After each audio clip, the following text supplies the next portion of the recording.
hermanos queridos, un gusto saludarles, gracias al Señor. Estamos acá en su casa para poder cantarle a Él, aprender de su palabra, rendirle honor y gloria a Él. Saludamos también a los hermanos que están enfermitos, lo están viendo ahí a través de las pantallas. Un saludito ahí. Estos tiempos han sido complejos, empiezan los resfríos, algunos más leves, pero otros también más complicaditos, así. Pero gracias al Señor por poder verles y por tenerles acá nuevamente un día domingo más que el Señor nos regala. Hermanos queridos, como bien se leyó en la lectura bíblica, vamos a seguir estudiando Gálatas, que comenzamos ya hace unos meses a poder aprender de ella, en cómo Pablo le escribe esta carta a los hermanos de la iglesia como defensa, ¿cierto?, no solo de su apostolado, pero sí defensa del Evangelio de la gracia, el Evangelio de la fe. Y vamos a ver cómo vemos ahí publicado, el versículo del 1 al 10, ya comenzamos a estudiar el capítulo 2. Ya hemos avanzado, hermanos, en este estudio de la carta. Abrimos nuestra Biblia, ¿cierto? Tenemos ahí la cita. Le damos lectura nuevamente al pasaje para refrescar la memoria y entrar ya de lleno a lo que es el desarrollo del texto. Leamos, hermanos. Dice: después, pasado 14 años, subí otra vez a Jerusalén con Bernabé, llevando también conmigo a Tito. Pero subí según una revelación para no correr o haber corrido en vano. Expuse en privado a los que tenían cierta reputación en el Evangelio que predico entre los gentiles. Mas ni aun Tito, que estaba conmigo con todo y ser griego, fue obligado a circuncidarse. Y esto a pesar de que los falsos hermanos introducidos a escondidas que entraban para espiar nuestra libertad que tenemos en Cristo Jesús, para reducirnos a esclavitud, a los cuales ni por un momento accedimos a someternos, para que la verdad del Evangelio permaneciese con nosotros. Pero los que tenían reputación de ser algo, lo que hayan sido en otro tiempo, nada me importa. Dios no hace acepción de personas. A mí, pues, los de reputación nada nuevo me comunicaron. Antes, por el contrario, como vieron que había sido encomendado el Evangelio de la incircuncisión, como a Pedro de la circuncisión, pues el que actuó en Pedro para el apostolado de la circuncisión actuó también en mí, para con los gentiles. Y reconociendo la gracia que me había sido dada a Jacobo, Cefas y Juan, que eran considerados como columnas, nos dieron a mí y a Bernabé la diestra en señal de compañerismo para que nosotros fuésemos a los gentiles y ellos a la circuncisión. Solamente nos pidieron que nos acordásemos de los pobres, lo cual también procuré con diligencia hacer. ¿Oramos nuevamente, hermanos? Señor, le quiero pedir, Padre, su dirección, que cada palabra, cada frase que salga de mi boca sea en honor a usted, Señor, en honor a su palabra, explicada fielmente como usted también la plasmó. Que no sean ideas propias, sino que lo que usted nos quiere enseñar a cada uno de nosotros, las cuales todos aprendemos partiendo por mí. Ayúdenos, Señor, a ponerle atención a su consejo, porque es cuán importante es su palabra, Señor, la que cambia nuestros corazones, Padre. Gracias por este tiempo que nos regala de poder reunirnos libremente en su casa, Señor. Gracias, Padre. En nombre de Cristo Jesús. Amén. Bien, hermanos, para refrescar un poquito la memoria, la oportunidad anterior que estuve exponiendo de esta carta, como dije, hemos estado aprendiendo de ella, en donde Pablo le escribe a las iglesias de Galacia, no a una iglesia en particular, a las iglesias, una carta en defensa de su apostolado. Pero no solo eso, sino que más importante aún, en defensa del Evangelio de la gracia, el cual estaba siendo atacado por un grupo de falsos maestros que se había introducido en la iglesia a enseñar un evangelio totalmente diferente. Algo que no correspondía a lo que Pablo había enseñado por mucho tiempo ahí en las iglesias. Este contexto de la carta se desarrolla poco tiempo después que Pablo se retira. Las deja funcionando, las iglesias comienzan a trabajar de manera autónoma y Pablo continúa su labor misionera. Y claro, después de su partida llegan estos falsos maestros adulterando la esencia del evangelio en sí, agregarle obras, no negando que el evangelio, la salvación es por gracia, sino que hay que hacerle algo más, que también depende de nosotros. Eso decían ellos, hay que agregarle obras a la salvación, lo cual no tenía nada que ver. nada que ver con el evangelio real, el evangelio de la gracia. Y claro, esta noticia llegó a oídos de Pablo y no duda en ningún momento en escribir esta carta a los hermanos de Galacia, ya que, bueno, Pablo sabía que existía la posibilidad de que después de su partida iban a llegar falsos maestros. Lo que Pablo no podía creer es que los hermanos de la iglesia creyeran y cayeran tan pronto en este engaño de estos falsos maestros. Por eso cuando vemos el versículo 6, un poquito más atrás del capítulo 1, dice: estoy maravillado, no lo puedo creer, no puedo creer que tan pronto se hayan alejado del evangelio verdadero, el evangelio de la gracia, de Cristo, para seguir algo totalmente distinto. Tiene que haber estado muy dolido Pablo en ese momento de cómo los hermanos, se los dejé clarito y vienen otros falsos maestros y le enseñan algo totalmente distinto. Bien, explica nuestro Señor Jesucristo muchos años antes de acá del contexto de la carta, cuando estaba con sus discípulos. ¿Ustedes se acuerdan de la parábola de la cizaña? ¿El trigo y la cizaña? Miren, acompáñenme un poquito a Mateo para introducirnos y generar una base sólida para entender estos pasajes que son muy importantes que vamos a estudiar. Mateo capítulo 13, versículos 24 en adelante.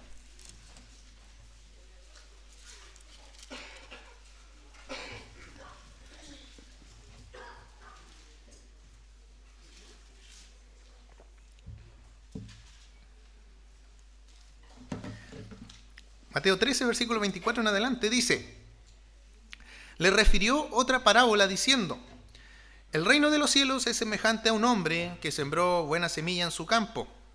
Pero mientras dormían los hombres, vino su enemigo y sembró cizaña entre el trigo y se fue. Y cuando salió la hierba y dio fruto, entonces apareció también la cizaña. Vinieron entonces los siervos del padre de familia y le dijeron: Señor, ¿no sembraste buena semilla en tu campo? ¿De dónde pues tienes cizaña? Y les dijo: un enemigo ha hecho esto. Y los siervos le dijeron: ¿quieres pues que vayamos y la arranquemos? Y les dijo: no sea que al arrancar la cizaña arranquéis también con ella el trigo. Dejad crecer juntamente lo uno y lo otro hasta la siega, y al tiempo de la siega yo diré a los segadores: recoger primero la cizaña y atadla en manojos para quemarla, pero recoger el trigo en mi granero. Esta parábola es, en enseñanza también como ejemplo de que van a venir falsos maestros, van a introducir un falso evangelio, y lo mismo ocurre en las iglesias hoy en día. Si por ejemplo, aquí le traigo una imagen, el trigo y la cizaña cuando están chiquititas son muy similares. Uno a simple vista no nota la diferencia. Imagínense en un campo sembrado, para quienes viven más en el campo, no se nota. Pasa totalmente desapercibida, pero por eso esta parábola, nuestro Señor Jesucristo le dice a sus discípulos: no la arranquen, sino que esperen un tiempo. ¿Por qué? Porque ¿qué pasa cuando crecen? Ahí ya se nota la diferencia. Se puede ver claramente, ¿no es cierto? El trigo es más uniforme y en cambio la cizaña es como por aquí, por allá, por aquí, por allá. Es como media chueca, no es para nada parecido. Bueno, lo mismo ocurre en el ámbito cristiano, en el ámbito de la iglesia. Se siembra la semilla, se siembra el evangelio, ¿cierto? La palabra de verdad, y ahí de repente aparecen falsos maestros o alguien que comienza a enseñar algo que no tiene nada que ver. Y bueno, y esto se nota después, a futuro, con el tiempo. Por eso dice Jesús en esa enseñanza: no, espere que pase un tiempo. Y lo mismo ocurre con nosotros. A lo mejor dos hermanos totalmente diferentes, recién convertidos, no se nota la diferencia. Está el mismo ánimo, el mismo ímpetu, las mismas ganas de conocer al Señor, pero ya después pasa el tiempo y ya se nota quién está dando frutos correctos y quién no. El mismo ejemplo se puede aplicar acá. Por eso Pablo sabía, hermanos, que era inevitable que después de la partida de él llegaran falsos maestros a perturbar la sana enseñanza de la iglesia. Incluso él le advierte, si me acompañan un poquito a Hechos capítulo 20, cuando él le advierte también a los ancianos que estaban en Éfeso, luego que también funda iglesias ahí, las deja funcionando y luego parte también a otro lugar con su trabajo misionero. Y le advierte a aquellos ancianos ahí en Éfeso. Hechos capítulo 20, versículo 28, hermanito.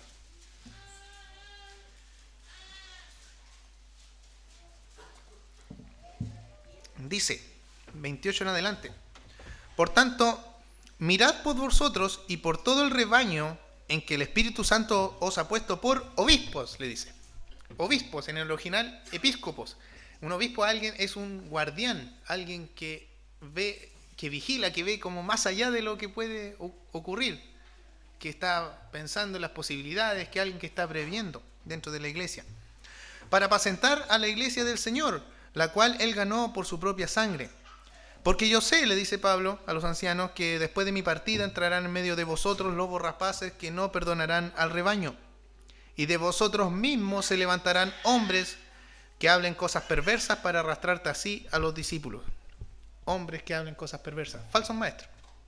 De ustedes mismos, le dice Pablo. De la misma iglesia.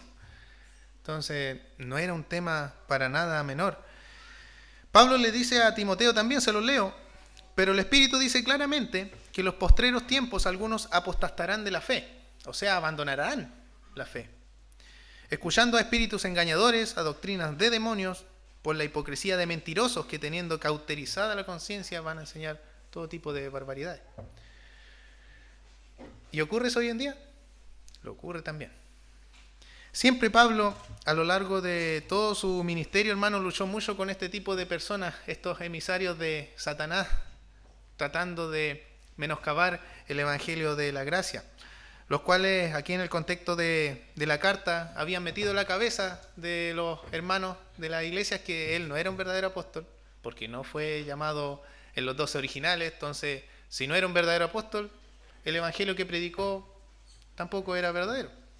Y así empezó a generar la duda, la cizaña, el rumor. Por eso no es menor el hecho del cagüín, ¿cierto? Cuando se empieza a disipar, a preparar, se agranda, al final va quedando la crema. Uno a veces piensa que es algo menor nomás, pero no. Imagínense, acá toda una iglesia o muchas iglesias estaban dudando de qué era lo que se le había enseñado. Habrá sido verdad. Pero a través, hermanos, de estos primeros capítulos que hemos estado escudriñando, como hemos visto como bosquejo general, Pablo defiende su apostolado, pero aún más allá, lo que le importaba a él era defender el evangelio de la gracia. Y los primeros 2 capítulos, como hemos visto, son aspectos personales, son argumentos personales en cómo él defiende el evangelio. Luego, más adelante, ya pasando al 3 y 4, ya vamos a ver doctrina. Y luego en los capítulos del 5 al 6, práctica. Es una carta cortita, solo 6 capítulos, pero muy contundente, es muy rica en cuanto a la fe que es por gracia. Y vamos en el capítulo 2, en los aspectos personales que aún Pablo está señalando. La oportunidad anterior, ¿se acuerdan? Que Pablo ya comenzó a dar su testimonio personal. Él dice, no lo puedo creer, y Pablo comienza a decirle, a advertirle, no sigan otro evangelio. Eso es anatema, estas personas son malditas, a quienes son los falsos maestros o quienes caen también en seguir un evangelio diferente. ¿Se acuerdan? Anatema es apartado para juicio, para ser destruidos. Esa es la consecuencia, ser destruidos por el Señor. Y Pablo dice un versículo muy potente en el número 10. ¿Qué busco ahora yo? ¿El favor de los hombres o el de Dios? Versículo 10 del capítulo 1. ¿O trato de agradar a los hombres? Pues si todavía agradara a los hombres, ¿qué dice Pablo? No sería siervo de Cristo. Es contundente, Pablo es categórico, no va con tira y encoge. Le dice claramente, con pera y manzana, las consecuencias de este falso evangelio que se estaba propagando. Ahora, si bien también aprendimos que el evangelio que Pablo predicaba, lo aprendió en circunstancias distintas que los apóstoles, pero en sí era el mismo evangelio, no era distinto, por lo que ahora ya a través de su testimonio comienza a agregar más antecedentes sólidos en cuanto a la defensa y de lo que conlleva su llamado, su apostolado y el evangelio de cual él predicó, dando testimonio de un importante viaje que realiza él a Jerusalén, y no solo ese viaje, sino que también los testigos de su ministerio y a quienes también lo acompañaban en este viaje allá a Jerusalén. Desglosemos el texto, hermanos. Ahora sí, después de esta introducción, para ir ya entendiendo y tanteando el terreno donde vamos a ir pisando para poder desglosar este pasaje. Dice, versículo 1 y 2. Después, pasado 14 años, subí otra vez a Jerusalén con Bernabé, llevando también conmigo a Tito. Pero subí según una revelación y para no correr o haber corrido en vano. Expuse en privado a los que tenían cierta reputación en el evangelio que predico entre los gentiles. Pablo, cuando vemos los pasajes anteriores de Gálatas, él ya comienza con su testimonio y él ya señala que no pasó prácticamente nada de tiempo con los apóstoles.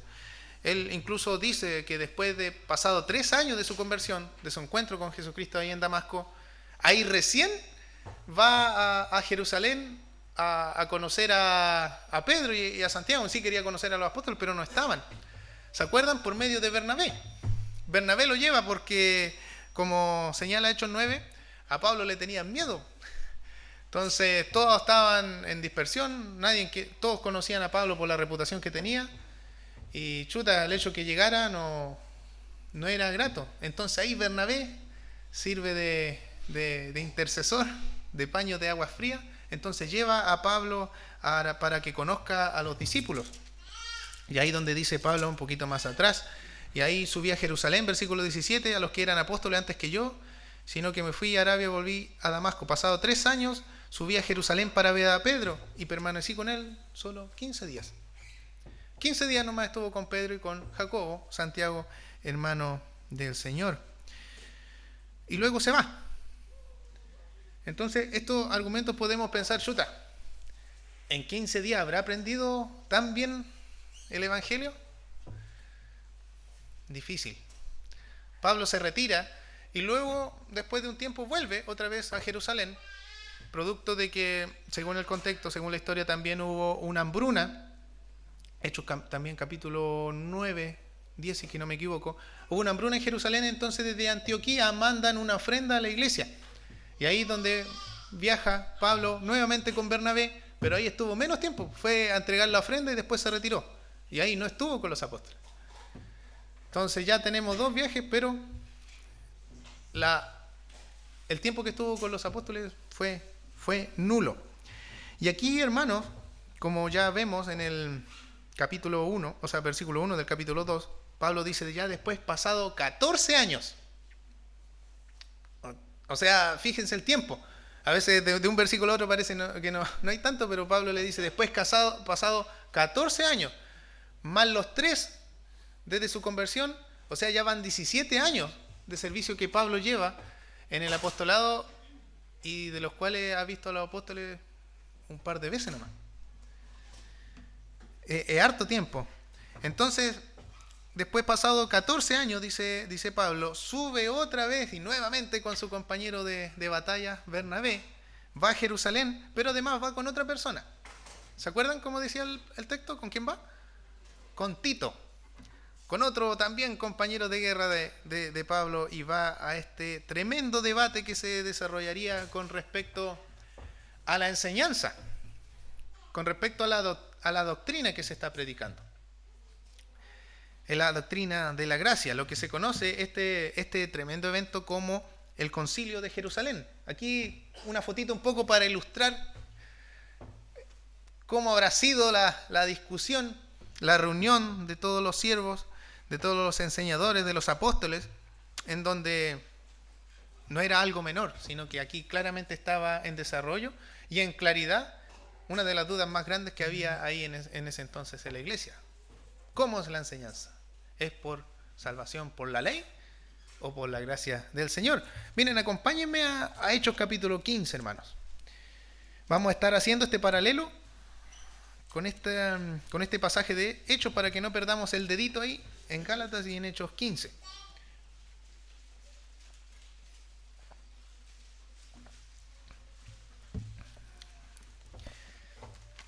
Hechos capítulo 15, versículo 1.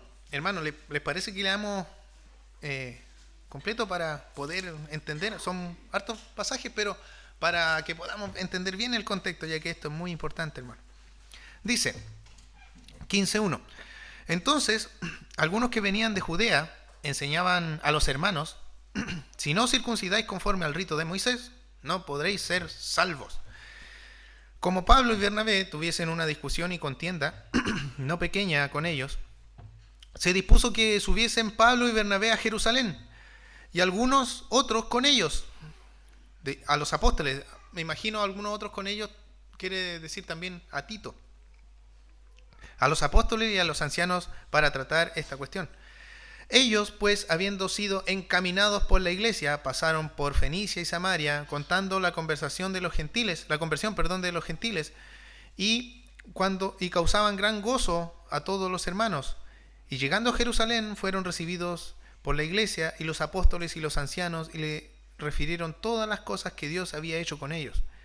Pero algunos de la secta de los fariseos que habían creído en el evangelio, y estaban también participando en la iglesia, pero también eran fariseos, se levantaron diciendo, es necesario circuncidarlos y mandarles a que guarden la ley de Moisés. Y se reunieron los apóstoles y los ancianos para conocer este asunto, y después de mucha discusión, Pedro se levantó y les dijo, varones, hermanos, vosotros sabéis como ya hace algún tiempo que Dios escogió que los gentiles oyesen por mi boca la palabra del evangelio y creyesen.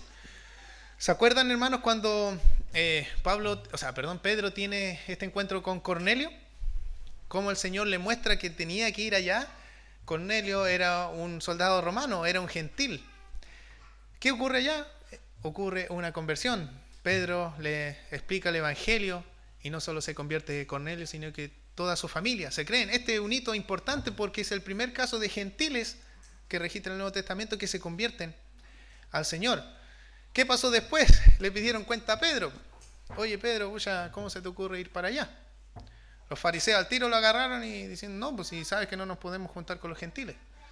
Y Pedro le explica en el capítulo 10 el capítulo 11, que el Señor le habló a través de una visión, ¿se acuerdan? De un sueño, de unos animales puros, impuros, y así sucesivamente. Y eso es lo que también se está refiriendo aquí Pedro. Dios escogió, ustedes saben por medio de mí que Dios escogió que los gentiles oyesen por mi boca la palabra del evangelio y lo creyesen. Versículo 8. Y Dios, que conoce los corazones, les dio testimonio dándoles el Espíritu Santo, lo mismo que a nosotros. Y ninguna diferencia hizo entre nosotros y ellos, purificando por la fe sus corazones. Ahora pues, ¿por qué tentáis a Dios poniendo sobre la cerviz de los discípulos un yugo que ni nuestros padres ni aun nosotros hemos podido llevar? Antes creemos que por la gracia del Señor Jesús seremos salvos. De igual modo que ellos. ¿Se fijan? Por la gracia del Señor Jesús. Entonces toda multitud cayó y oyeron a Bernabé y a Pablo que contaban cuán grandes señales y maravillas había hecho Dios por medio de ellos entre los gentiles. Y cuando ellos callaron, Jacobo, Santiago, respondió diciendo, varones, hermanos, oídme. Simón ha contado cómo Dios visitó por primera vez a los gentiles para tomar de ellos pueblo para su nombre. Y con esto concuerdan las palabras de los profetas, como está escrito. Después de esto volveré y reedificaré el tabernáculo de David, que está caído, y repararé sus ruinas, y lo volveré a levantar, para que el resto de los hombres busque al Señor, y todos los gentiles sobre los cuales es invocado mi nombre, dice el Señor, que hace conocer todo esto desde tiempos antiguos. Por lo cual, yo juzgo no que se inquiete a los gentiles que se convierten a Dios, sino que se les escriba que se aparten de las contaminaciones de ídolos, de fornicación, de ahogados y de sangre. Porque Moisés desde tiempos antiguos tiene en cada ciudad quien lo predique en las sinagogas, donde es leído cada día de reposo. Entonces pareció bien a los apóstoles y a los ancianos con toda la iglesia elegir entre ellos varones y enviarlos a Antioquía con Pablo y Bernabé, a Judas, que tenía por sobrenombre Barsabás, y a Silas, varones principales entre los hermanos.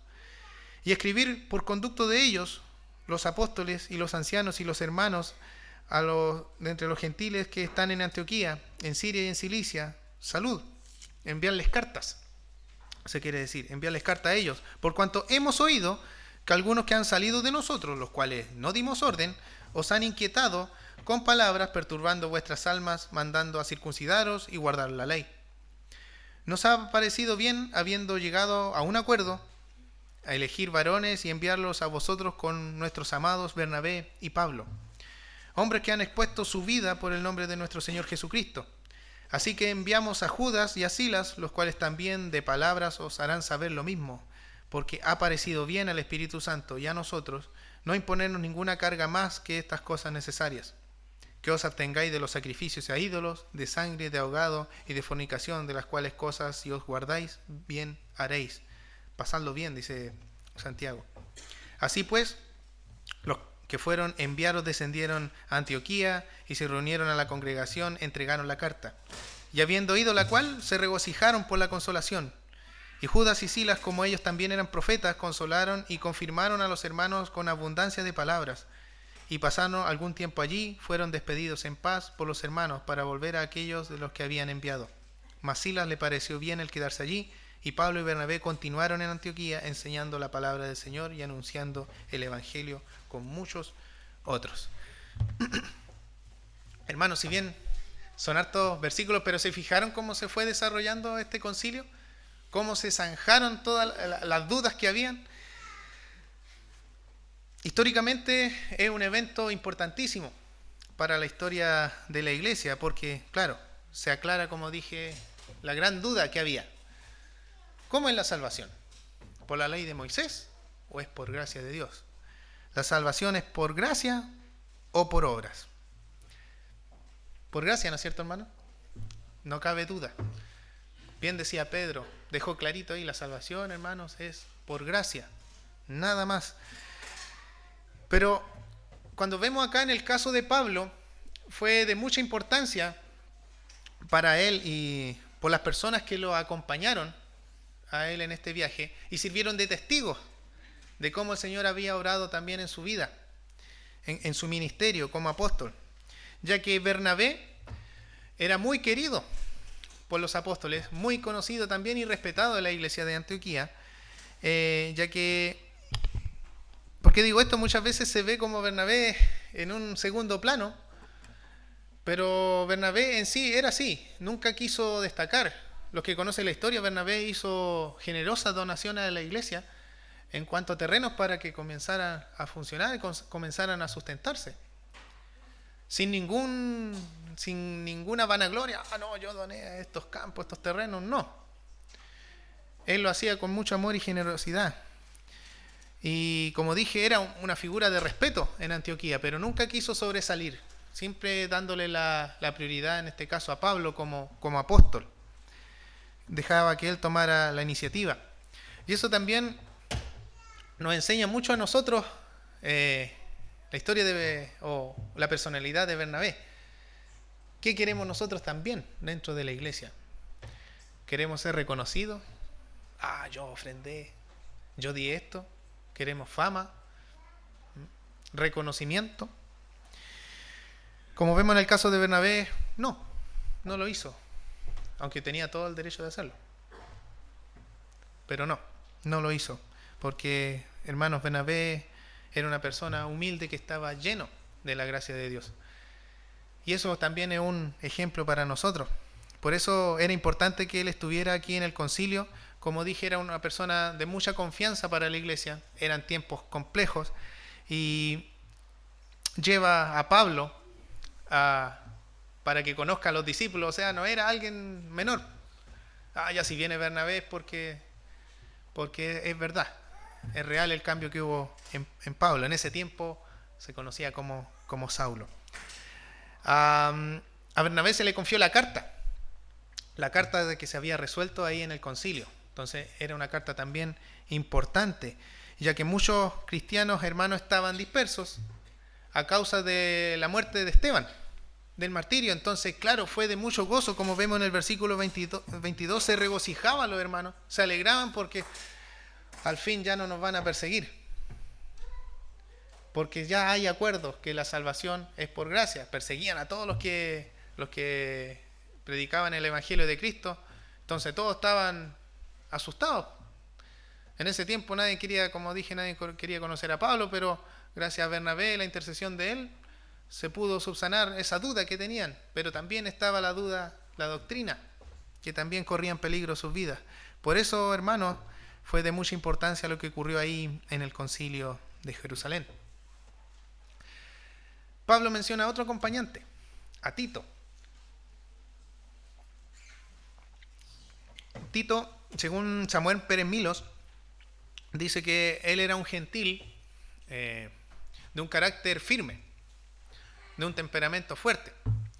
No quiere decir que era violento, pero Tito era tajante, o sea, rayaba la cancha, no era alguien sumiso. A mí me da como, no sé, como un ejemplo de Pedro, puede ser. Él era de un carácter fuerte y firme, no transaba. Y lo más probable también fue llevado al concilio como muestras de que un gentil no es necesario de que se circuncide. ¿Para qué? No es necesario que siga las obras de la ley, sino que como la salvación es por gracia, aquí están las muestras de su conversión. Tito era griego de tomo y lomo, de padres y madres griegas, pero aún así, los fariseos, como vemos aquí en el versículo 5, pero algunos de la secta de los fariseos que habían creído se levantaron diciendo: es necesario circuncidarlo, mándeles que guarden la ley de Moisés. Estaba en discusión. Pero ¿qué dice Pablo en el versículo 5 en Gálatas? Si me acompañan, haciendo este paralelo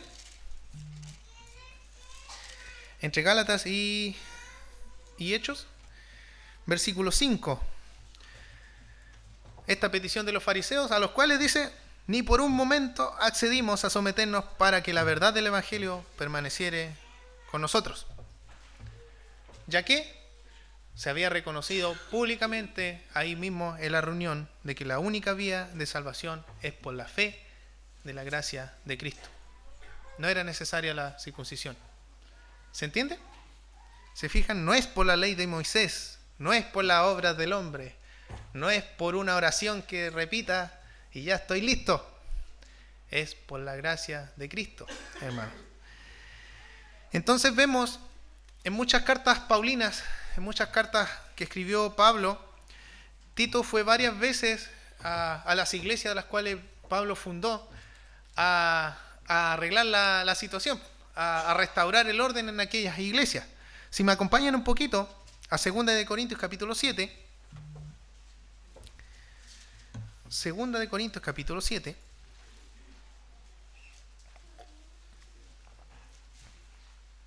versículo 5.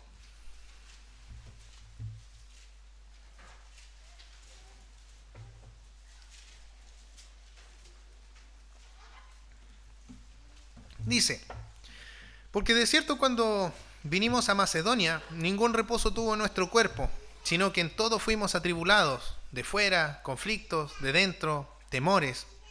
Pero Dios, que consuela a los humildes, nos consoló con la venida de Tito. Y él, no solo con su venida, sino que también con la consolación con que él había sido consolado en cuanto a vosotros, haciéndonos saber vuestro gran afecto, vuestro llanto, vuestra solicitud por mí, de manera que me regocijé aún más. O sea, Tito va a Corinto a rayar, digamos, la cancha y le comunica nuevamente a Pablo que los hermanos necesitan, no están perdidos, necesitan del Evangelio. Versículo 13 del mismo capítulo. Por eso hemos sido consolados en vuestra consolación, pero mucho más nos gozamos por el gozo de Tito. Tito estaba contento, me imagino, ya estaba enojado, pero ya a Tito se le había pasado, estaba contento que haya sido confortado en su espíritu por vosotros. Pues si de algo me he gloriado con él respecto de vosotros, no he sido avergonzado, sino que así como en todos os hemos hablado con verdad, también nuestro gloriarnos con Tito resultó verdad. Es como si se hayan comentado antes con Pablo: no, si va a haber solución. No son tan porfiados los hermanos de Corinto. Versículo 15. Y su cariño para con nosotros es aún más abundante cuando se acuerdan de la obediencia de todos vosotros, de cómo recibisteis con temor y temblor. Me gozo que en todo tengo confianza en vosotros. O sea, a través de Tito, ¿cierto? Pablo quedó tranquilo, que ya los problemas, me imagino, se habían solucionado ahí en Corinto. Por eso ya descanso, dice Pablo. Entonces, claro, si vemos, Tito era un muy fiel colaborador del Señor. Lo amaba a él, amaba a la iglesia, amaba a los hermanos. Aprendió la sana doctrina de cual Pablo predicó. Seguía esta misma línea. Entonces, claro, fue muy buen acompañante ante las dudas de todos los fariseos que estaban ahí en el concilio. Continuando el texto, en Gálatas, hermanos, versículo 2, pero subí según una revelación para no correr o haber corrido en vano. Expuse en privado a los que tenían cierta reputación en el evangelio que predico entre los gentiles. Aquí Pablo es guiado por el Espíritu Santo para ir. Llega a Jerusalén, pero primero habla con los apóstoles y con los ancianos. Y aquí nótense que dice una frase un poco particular: los que tenían cierta reputación. Suena un poco como sarcasmo. ¿Por qué no dice derechamente fui con los apóstoles o los líderes? No, él dice a los que tenían cierta reputación. ¿Por qué lo dice así? ¿Será realidad sarcasmo? Sí, lo era. Era un sarcasmo, pero no en contra de los apóstoles, hermanos. Hay que leer también bien esa figura. No era en contra de Jacobo, de Pedro y los demás.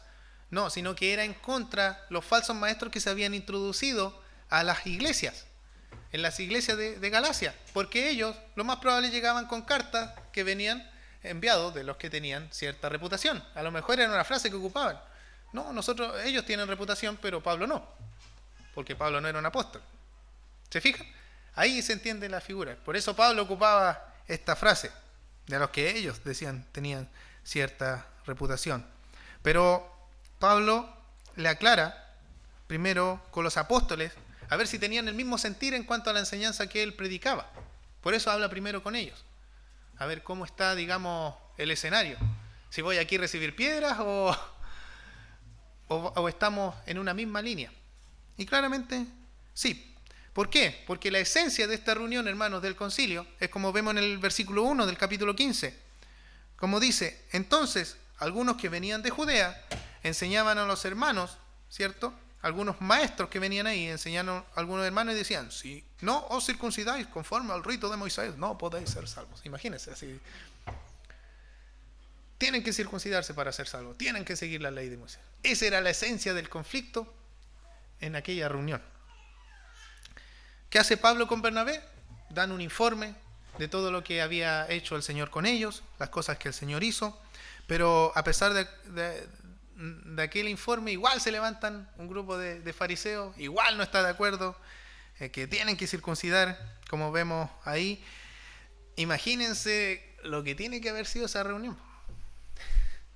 Horas y horas peleando, gallitos, quién gana, quién no. No sé, pues si los que son papás en las reuniones de cursos no se ponen de acuerdo, imagínense con un tema tan importante como la doctrina. Es por gracia, por obra, no, que es por gracia, no, que es por obra, imagínense. Por eso lo dice bien en el versículo 6. Y se reunieron los apóstoles y los ancianos para conocer este asunto, y después de mucha discusión, Pedro se levantó y les dijo que la salvación es por gracia. Pedro expone, hermanos, públicamente lo que en privado hablaron ellos. Estaban en un mismo sentir, estaban en una misma línea. La doctrina que Pablo predicó está en completa armonía con la doctrina que aprendieron los apóstoles de Jesús.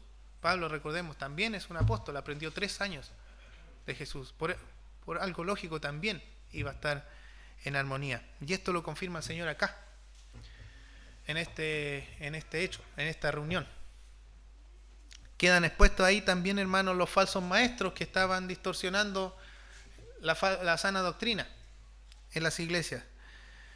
supuestamente por autorización de los apóstoles. Por eso es increíble, hermanos, que después que vemos en cómo se resuelve el concilio, se zanjan, ya se raya la cancha, la salvación es por gracia, y así se va a enseñar. Y es increíble que sigan después llegando los falsos maestros enseñando totalmente lo contrario. Porque Pablo le escribe la carta a los Gálatas poco tiempo después que se resuelve el tema del concilio. O sea, ¿cómo pueden seguir los falsos maestros enseñando cosas que nada que ver? Y lo vemos hoy en día. Hoy en día ocurre exactamente lo mismo. Siguen falsos maestros, hay falsos enseñadores, hay falsa doctrina que enseñan cada barbaridad. Pero lo más increíble aún, hermanos, es que mucha gente les cree y les sigue. Y lo escucha. No, mira, oye, escuché a este pastor, Cashluna. Oye, mira cómo enseña. Mira este Dante Gebel, mira que habla bonito. Es triste, hermano. Por eso Pablo les dice, estoy maravillado, o sea, no lo puedo creer.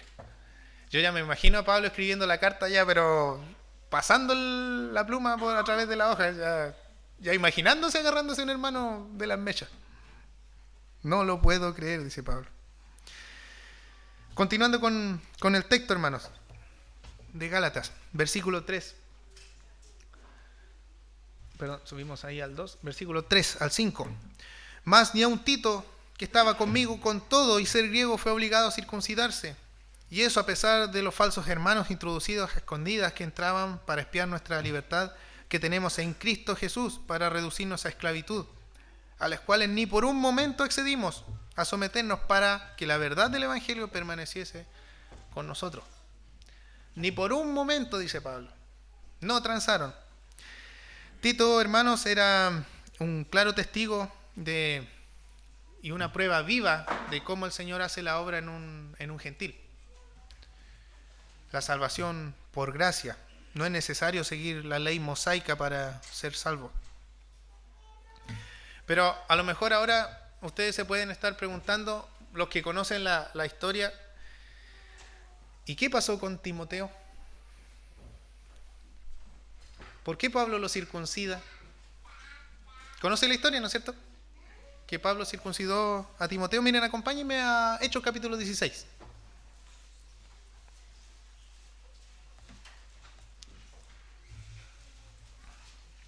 Capítulo 16, versículo 1.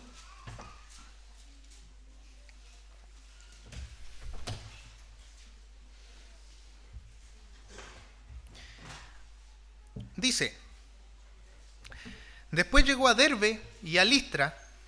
¿Se fijaron las localidades?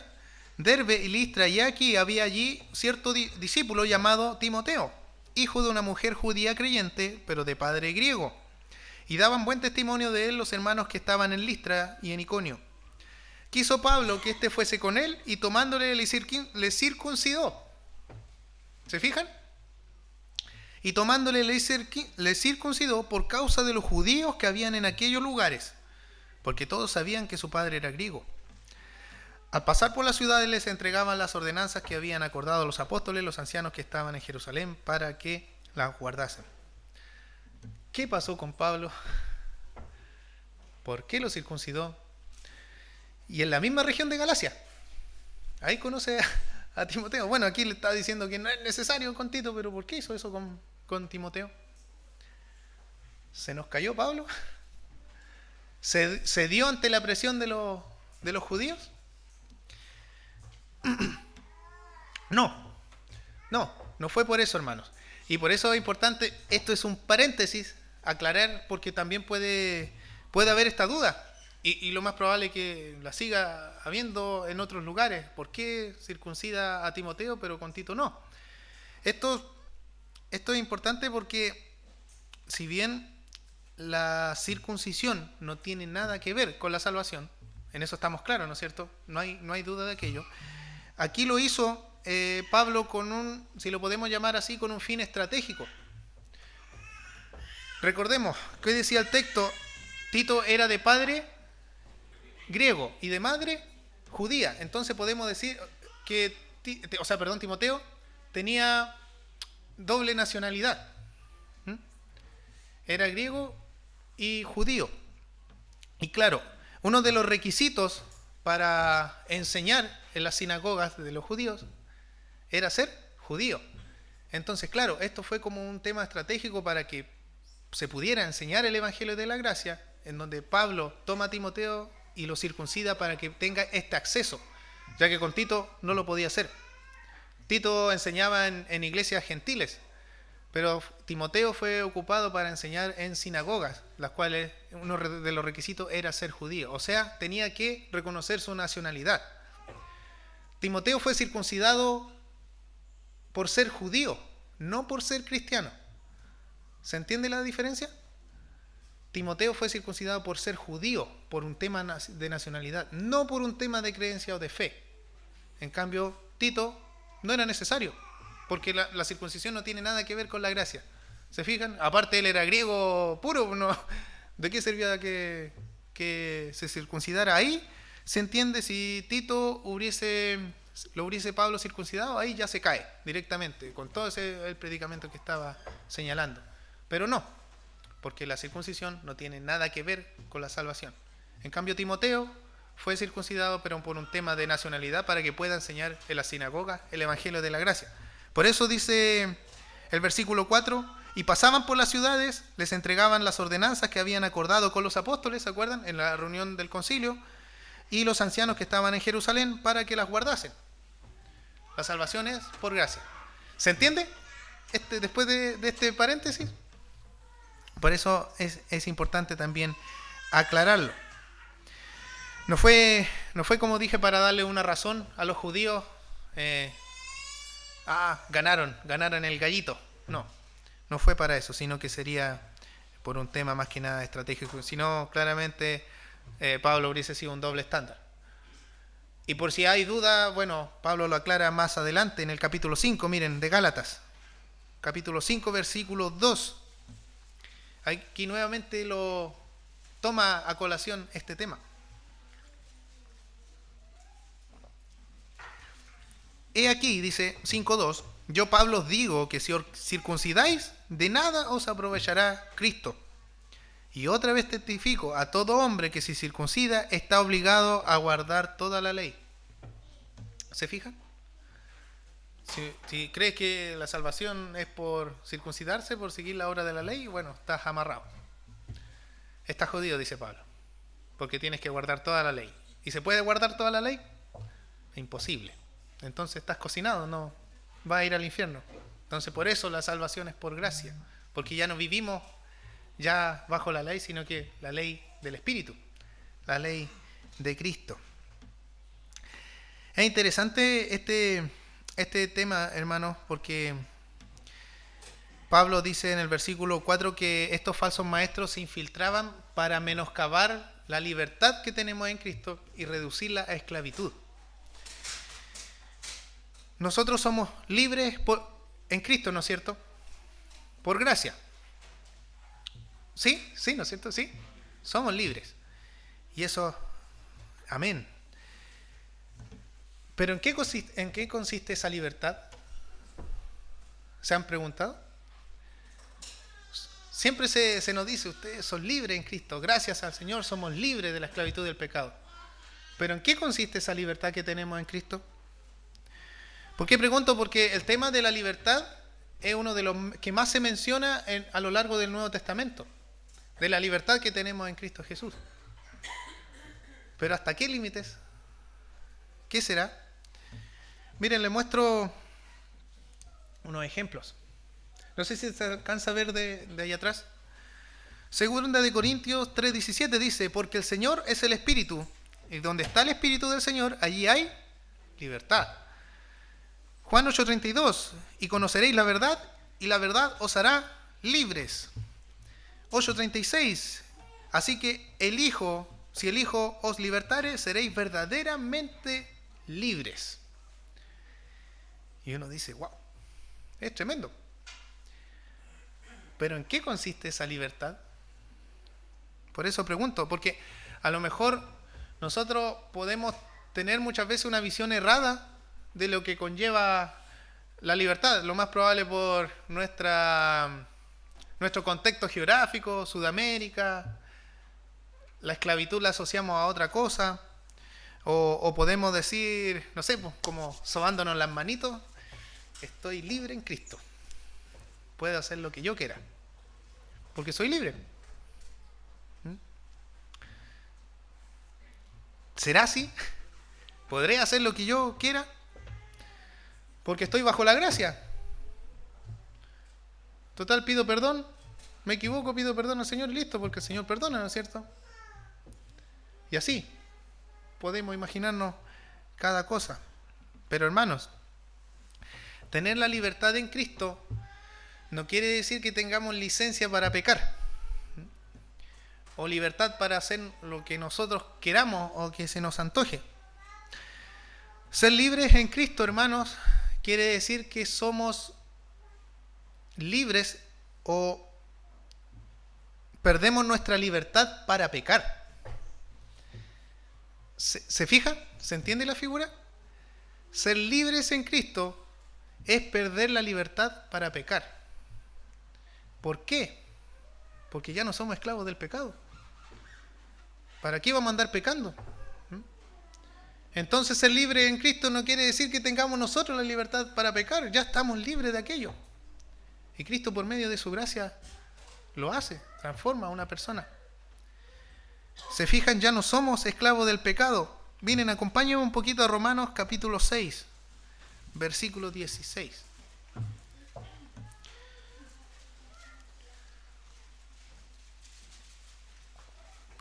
Por eso pregunto esto, porque a veces suena un poco fuerte o intrigante. ¿Qué es ser siervo de Cristo? O parece que no queremos escuchar qué es ser esclavo de Cristo.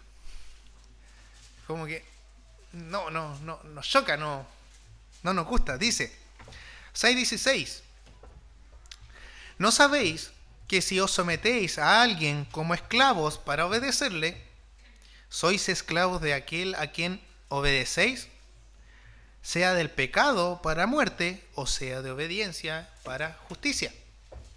¿Se fijaron? El versículo 18: y libertados del pecado vinisteis a ser siervos de la justicia.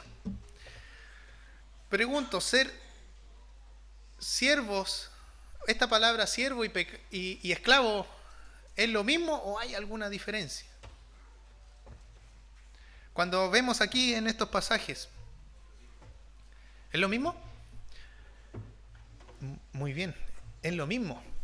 Y muchas veces nos choca, como que nos incomoda que nos digan, no, es que ahora eres esclavo de Cristo. Pero ¿y por qué si yo soy libre? Se fijan, como que no juntan y pegan. Pero, hermano, nosotros tenemos que ver el tema de la esclavitud con un punto de vista judío. Nosotros estamos acostumbrados de verlo por nuestro punto geográfico, como la esclavitud que pasaron los afroamericanos o la que también ocurrió acá en Sudamérica. Era una esclavitud totalmente de dictadores. Vemos la esclavitud afroamericana, muchos morían, eran maltratados,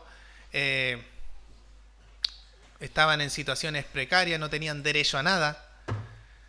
Pero en cambio, cuando vemos en el Antiguo Testamento en cómo se regulariza a través de la ley el sistema de esclavitud, es totalmente distinto. Un esclavo pasaba un cierto periodo, no recuerdo si son 6 años. 6 años, según la ley mosaica, no recuerdo.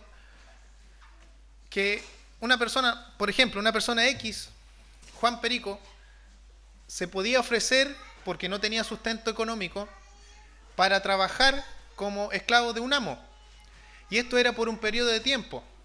6 años, así que no recuerdo. Y al 7º año, el amo tenía que liberarlo. Porque así funcionaba la esclavitud.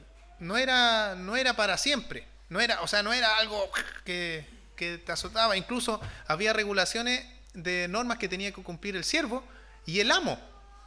El amo no podía ser un déspota, no podía tratarlo como cualquier cosa, pero sí era el dueño de ese esclavo, pero no podía hacer lo que se le antojaba. Incluso cuando cumplía el tiempo, el periodo de tiempo de que tenía que ser libre este esclavo, el amo no decía ya, se acabó tu contrato, chao, llego y busco a otro. No era así. El amo tenía que solventarlo, tenía que darle ropas, bienes, de acuerdo al tiempo que estuvo, sustento para la partida de este esclavo. O sea, es totalmente distinto a lo que nosotros muchas veces tenemos pensado. ¿Y qué ocurría? Cuando el amo o cuando este esclavo era libre, tenía la posibilidad de seguir con su amo. Porque si el amo era bueno y este esclavo no quería irse, había una frase, si es que no me equivoco, es manumisión, que el esclavo voluntariamente se sometía al servicio de su amo para siempre. Entonces, ¿qué es lo que hacía el amo? Le hacía un hoyito en la oreja, lo marcaba, diciendo que esta persona, este es un esclavo ya para siempre, de la propiedad del amo, no se podía ir, pero era voluntario. Lo más probable, este esclavo conoció a alguien, a su esposa ahí, porque este podía irse, pero la esposa no, pues tenía que seguir, formar familia, no sé, o el amo también era muy bien, trataba muy bien a sus empleados. ¿Se fijan? Es totalmente distinto. Lo mismo ocurre con nosotros, hermano. Lo mismo ocurre con nosotros y la salvación en Cristo Jesús. Estamos esclavos del pecado. No podemos salir ahí. Viene el Señor y nos libra, y nosotros de manera voluntaria nos sometimos a esclavitud en servicio al Señor que nos liberó. ¿Se entiende? ¿Se fija? No es algo que el Señor sea un tirano, soy un esclavo cuando decimos esto. No, es que somos esclavos de Cristo. No, pero ¿cómo si yo soy libre? ¿Se fijan? Es por un acto voluntario que le servimos al Señor. Por eso Pablo dice a los romanos en el 18, y libertados del pecado viniste a ser siervos de justicia, esclavos de justicia, de un Señor justo. No es para hacer lo que queramos, para vivir la vida loca, como dice la canción. Es para servir, para ser siervos del Señor. Miren hermano, Gálatas 5, vamos a Gálatas capítulo 5, verso 13.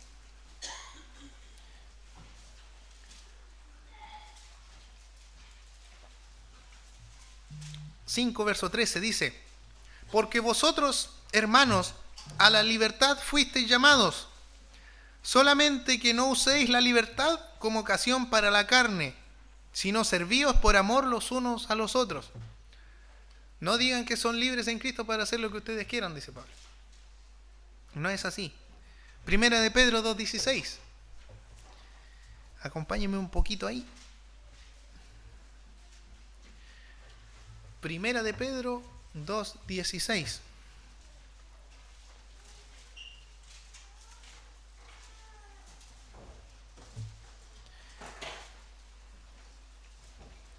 ¿Se fijaron la primera frase que dice ahí en el versículo? ¿Como quiénes? Como libres, dice Pedro, pero no como los que tienen la libertad como pretexto para hacer lo malo, para hacer lo que quieran, sino como siervos de Dios. Esa debe ser la actitud de un cristiano, como un esclavo de Dios.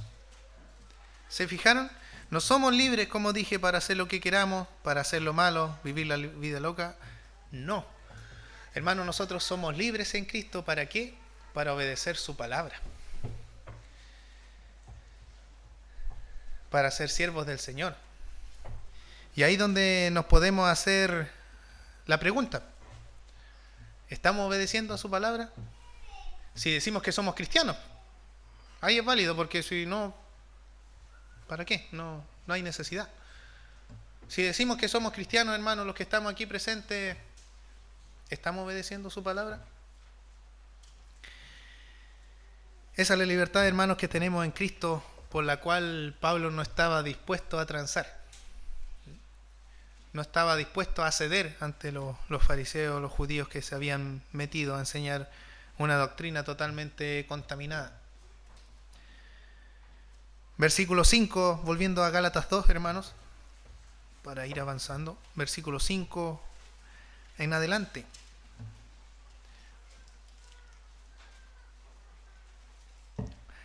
a los cuales, dice Pablo, ni por un momento accedimos a someternos para la libertad del Evangelio, para que la libertad del Evangelio permaneciera con vosotros.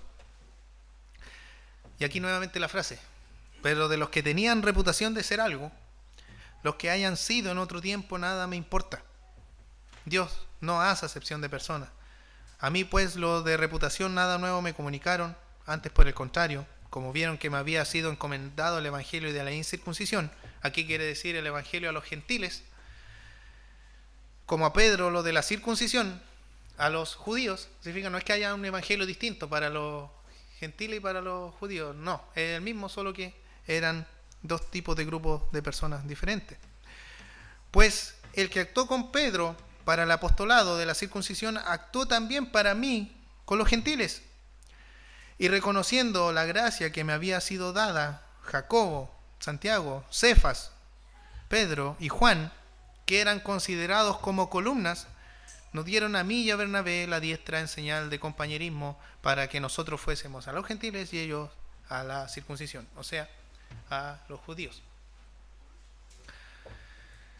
Como dije, nuevamente se ve esta frasecita de manera sarcástica, pero era a los falsos maestros, a los que se habían introducido en la iglesia de Galacia como autorizados por los que tenían cierta reputación. Porque recordemos que ellos habían dicho de que Pablo no tenía autoridad como apóstol, entonces estaba por el suelo el pobre Pablo, que no era parte de los 12, exacto, pero recordemos, hermanos, que Pablo fue llamado por Jesús camino a Damasco, de una manera diferente, a lo mejor, pero para cumplir la misma labor que los 12 apóstoles que habían sido llamados. Era lo mismo. Situaciones, contextos distintos, pero para servir en la misma función. Y Pablo en ningún momento aquí de la carta fue arrogante con decir yo soy Pablo, yo sé más que los demás apóstoles por los conocimientos que él tenía en el judaísmo, no, al contrario, él se decía ser el más pequeño de los apóstoles, como un abortivo. Él se decía que no era digno de ser llamado apóstol porque él persiguió a la iglesia. Y de los pecadores, él era el primero. No hay ninguna gota de orgullo en Pablo, al contrario, humillado totalmente por el Señor. Sin embargo, bajo la gracia del Señor, hermanos, bajo la gracia de Dios, todos somos iguales. El Señor no hace acepción de personas, no hace diferencia entre rico, pobre, alto, chico, feo, bonito, no hace ninguna diferencia. Porque si lo hiciera, hermano, no estaríamos acá. Ninguno de nosotros estaría acá. ¿Cuál grande nuestro Señor, hermano? Por eso los demás apóstoles, en el momento de la reunión del concilio, no le dijeron nada nuevo a Pablo. Estaban en una misma línea, en un mismo sentir. Su enseñanza estaba en perfecta armonía. Porque Pablo aprendió 3 años de Jesús, recordemos, cuando es llamado camino a Damasco. Versículo 9 de Gálatas 2:9. Y reconociendo la gracia que me había sido dada, Jacobo, Cefas y Juan, que eran considerados como columnas, nos dieron a mí y a Bernabé la diestra en señal de compañerismo para que nosotros fuésemos a los gentiles y ellos a la circuncisión. Solamente nos pidieron que nos acordáramos de los pobres, los cuales procuré con diligencia. Aquí Pablo los nombra como los 3 columnas o los 3 pilares de la iglesia. Santiago, Pedro y Juan. Hermano, yo creo que si hubiese habido alguna duda o el apostolado de Pablo no hubiese sido real, ahí mismo en el concilio se lo agarran a Pablo. Y lo más probable es que hubiesen corregido si es que Pablo se hubiese autollamado apóstol o enseñado por cuentas de él, como se decía que así lo había hecho. No, lo más probable ahí lo sacan a patadas pero no, lo hubiesen denunciado. Pero antes vemos acá que Pablo, siendo Saulo perseguidor de la iglesia, ahora un maestro un maestro, un apóstol al servicio de Cristo. Qué tremendo el cambio. Cómo obra el Señor en las personas, hermanos, cambiando hasta el corazón más duro. Cuál grande la gracia de nuestro Señor. Cuando el Señor cambia, hace este cambio en una persona, y lo vemos aquí a través del testimonio de Pablo y de muchos siervos que aparecen a lo largo de la Escritura, el cambio es para siempre. ¿Se han fijado? No es momentáneo. Muchas veces nosotros nos mandamos cada embarrada. No, ya, voy a cambiar. Voy a cambiar. Y después del tiempo, otra vez caímos. No, ya, ahora sí que sí. De aquí para atrás nunca más. Otra vez. O sea, de aquí para adelante. De aquí para atrás. De aquí. Se fijan, si el cambio va por mí, era como justificando. De aquí para atrás no, nunca más. Si el cambio fuera por nosotros, hermanos, ocurre lo mismo, la misma figura. Vamos a caer, no vamos a cambiar. Va a ser una mentira, nos vamos a autoengañar. Pero cuando el Señor hace la obra en el corazón de un cristiano, de un hijo suyo, el cambio es notorio y es para siempre. Gracias al Señor por esa obra que hace. Hay una cosa así que le pidieron los apóstoles, ¿se fijaron? Versículo 10. Le pidieron nada que ver con la doctrina, sino que enfocado en la práctica. No se olviden de los pobres. Pablo, Bernabé, Tito, por favor, no se olviden de los pobres. La iglesia, claro, estaba creciendo, muchos dejaron sus hogares, muchos dejaron sus trabajos, fue perseguida la iglesia, arrancaron todos, cada uno se sustentaba como podía, muchos se empobrecieron, por eso necesitaban esta ayuda práctica. Y es interesante aquí, como dice Pablo, sí, hermanos, yo cuando tenga tiempo voy. No, ¿cómo dice? Lo que también procuré con diligencia hacer. La ayuda práctica necesaria. El hermano Alejandro lo decía en la mañana, nosotros tenemos la canasta familiar. Ahí tenemos un claro ejemplo de la canasta de misericordia, una ayuda práctica para hermanos que están necesitados. No es una forma para gloriarnos, yo doné. No. Nosotros lo hacemos, hermanos, como ayuda práctica porque la palabra del Señor lo dice. Que nos ayudemos unos a otros como hermanos en Cristo, que nos une. Podemos pasar necesidad. Nadie está libre, todos sabemos cómo está la realidad de nuestro país. Es complejo, la plata ya no vale nada, no dura nada. Y muchos pasan necesidades, por eso está esa ayuda práctica con ese fin. Hermanos, para ir finalizando ya esta exposición, podemos ver en el testimonio de a través de Pablo cómo ocupa en estos pasajes no solo su testimonio personal, sino que a través de él también echa por tierra todos los argumentos falsos que habían dicho en su contra, de que él no era un apóstol, de que su mensaje no era verdadero. Lo echó por tierra utilizando también testigos, no solo con el testimonio, sino que también testigos que eran parte de la obra que el Señor hizo con ellos, ratificando cómo el Señor cambió el corazón de Pablo, teniendo también la aprobación de los líderes allá en Jerusalén.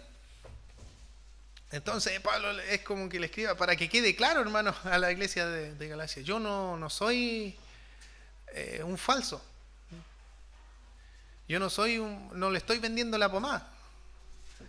El evangelio que prediqué es verdadero, el apostolado que él practica es verdadero, el llamado al apostolado, la salvación por la gracia es verdadera. Ahora, si bien estos dos primeros capítulos son densos, son complejos, sí, hay que reconocerlo también, porque a lo mejor puede ser poco atractivo, porque es testimonio del apóstol. Uno como que está acostumbrado a querer escuchar algo más práctico en el contexto de ahora, en el actual. Pero hermano, no podemos negar que estos pasajes que acabamos de leer acá están ricos en la gracia de Dios, en cómo el Señor obra en distintas personas, en cómo su palabra completa está en armonía. Nadie de los siervos de Dios, ninguno se arrancó por los tarros, todos están en un mismo sentir. Aquí Pablo nombra, por ejemplo, a Santiago, a Pedro y a Juan. Entre ellos 4 hermanos escribieron 21 libros de los 27 que están en el Nuevo Testamento. 21. Si hubiese habido alguna desviación o que uno de ellos enseña algo diferente, esto no hubiese ocurrido. Y todo eso, hermanos, esos 21 libros que ellos escribieron están en el mismo sentir, en un mismo sentir. La salvación es por gracia de Dios. Nada más. Hoy en día sigue el peligro de los falsos maestros, está presente. Con el acceso a internet, las puertas se abren de par en par. Antes, no sé, cuando no había internet, las librerías nomás, folletos, qué sé yo. Y ahí donde uno también tenía que discernir, chuta, ¿qué autor compro? Pero ahora en la internet uno busca un tema y aparecen muchos sermones, muchos predicadores, y muchos de ellos no son de sana doctrina. Y ahí donde nosotros tenemos que estar alerta a quienes escuchamos. Por eso es importante, y a veces suena cargante, hermano, por eso es importante leer la Biblia. ¿Por qué digo? Porque muchos de los que nos paramos acá a enseñar, muchas veces se nos ha dicho, ¿no es cierto? Lean la Escritura, dése el tiempo, hermano. Ay, ya, así como que otra vez el hermano. Pero, querido, ¿y por qué digo esto y por qué lo entiendo? Porque muchas veces nosotros estamos cortos de tiempo. Es verdad. No tenemos todo el tiempo del mundo porque dedicarse a estudiar la Escritura requiere tiempo. Pero no nos podemos autoengañar, hermanos. Siempre hay tiempo. Siempre hay un tiempo para darle a la Biblia, para darle a estudiar. El celular hace un buen ejercicio. A veces nos dice semanalmente cuánto tiempo pasamos en la pantalla. Y cuando uno ve, no lo puede creer. Imagínense, todas esas horas se perdieron viendo el celular. ¿Por qué no apartar un poquito de eso para leer la Escritura? Y le aseguro, hermanos, que ese tiempo que usted invierta en leer la Biblia, le aseguro que no va a ser un tiempo perdido. Porque a través de ese tiempo que nosotros le damos en leer, vamos a ir conociendo a nuestro Señor. Nosotros decimos, sí, Señor, pero ¿lo conocemos realmente? Chuta, si no lo conocemos, claro, ¿cómo vamos a tener una base sólida? En el caso, veamos un sermón. Acá, gracias a Dios, no hay alguien que enseñe barbaridades. Si no, lo apiedramos al tiro, no. Pero fuera, cuando queremos estudiar, aprender, ¿cómo sabemos si es alguien de sana doctrina, un buen autor, si no pasamos nosotros tiempo estudiando del Señor? ¿Se fijan? A través de la Biblia, hermanos, de leer la Escritura, como dije, vamos a conocer más a nuestro Señor. Vamos a entender por qué es importante, como hijos de Dios, es tener buen testimonio. Como dije, si decimos que somos cristianos, ¿por qué es importante tener un buen testimonio? Bueno, está aquí, en su Biblia. No llevar una doble vida, agradando al mundo y al Señor. No, sí lo puedo. Sí puedo hacerlo. ¿Qué nos dice la Escritura? No se puede. No se puede. Porque si lo hiciéramos así como dice Pablo en el versículo 10 del capítulo 1, si quisiera agradar a los hombres, no sería siervo de Cristo. Es imposible, no se puede. Por eso siempre es bueno que nos preguntemos, hermanos, cómo está nuestra relación con el Señor. A nosotros mismos. ¿Cuántas horas pasamos con el Señor? No contando este momento, claro. en nuestras casas? ¿Soy de testimonio para mis hermanos? ¿Estoy obedeciendo su palabra? ¿Por qué cederé a las tentaciones, a las luchas que tengo a diario? ¿Se han preguntado? Muchas veces nos preguntamos. Yo me pregunto, ¿por qué? ¿Por qué, Señor? Bueno, si estamos fallando en eso, si estamos fallando en ceder a nuestras luchas que tenemos, es porque estamos fallando en algo que es primordial, en tener tiempo con el Señor. Ahí es donde está el problema. Solo Cristo es suficiente, hermanos. Solo Cristo. Que el Señor nos ayude a tener tiempo con Él a través de estos pasajes que acabamos de estudiar, en cómo Pablo da muestras y testimonios de que es un verdadero creyente, a través de cómo la verdadera fe no se tranza, y de eso también debemos ser prácticos nosotros. Estamos transando nuestra fe ante las posibilidades que hay en el mundo, en el trabajo, en los estudios, como familia. ¿Cómo estamos creciendo en el Señor? ¿Estamos sólidos? ¿Estamos ahí medio de lado como la cizaña? Que el Señor nos ayude, hermanos, porque solamente por Cristo estamos nosotros acá. Solamente por su gracia. La salvación es por su gracia, hermano. No es nada, no puedo hacer nada yo para aferrarme, para garantizar esa salvación. La salvación es por Cristo. Pero el Señor nos pide una cosa: que le sirvamos, que seamos obedientes, que seamos siervos fieles. Que el Señor nos ayude, hermano. Oremos. Señor, muchas gracias, Padre, le damos a usted por este tiempo, este buen tiempo que nos regala de estar en su casa de manera libre, Señor. Ayúdenos a tener también un sentido de gratitud por el privilegio de que podemos venir a su casa, aprender de su palabra de manera libre. Hay quienes no tienen esta posibilidad en muchos lugares del mundo, pero aún así luchan por hacerlo, Señor. Luchan por tener comunión con usted, con los hermanos. Luchan por obedecerle y serle fiel.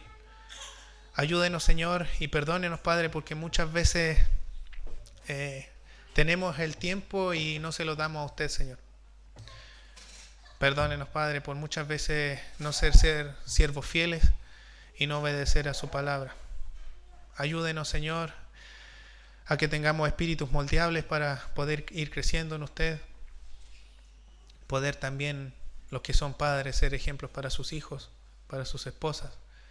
Y los que son hijos también ser ejemplos para sus padres y para los demás amigos. En Cristo Jesús, Padre, estamos unidos, y gracias por la tremenda obra que hizo usted de enviar a su Hijo a morir por nosotros, porque realmente no lo merecemos, Señor. Por nuestras obras, por lo que hacemos cada día, no le llegamos a usted ni a las sandalias, pero aún así nos ama, Señor. Por favor, ayúdenos a entender ese real amor que tiene hacia con nosotros.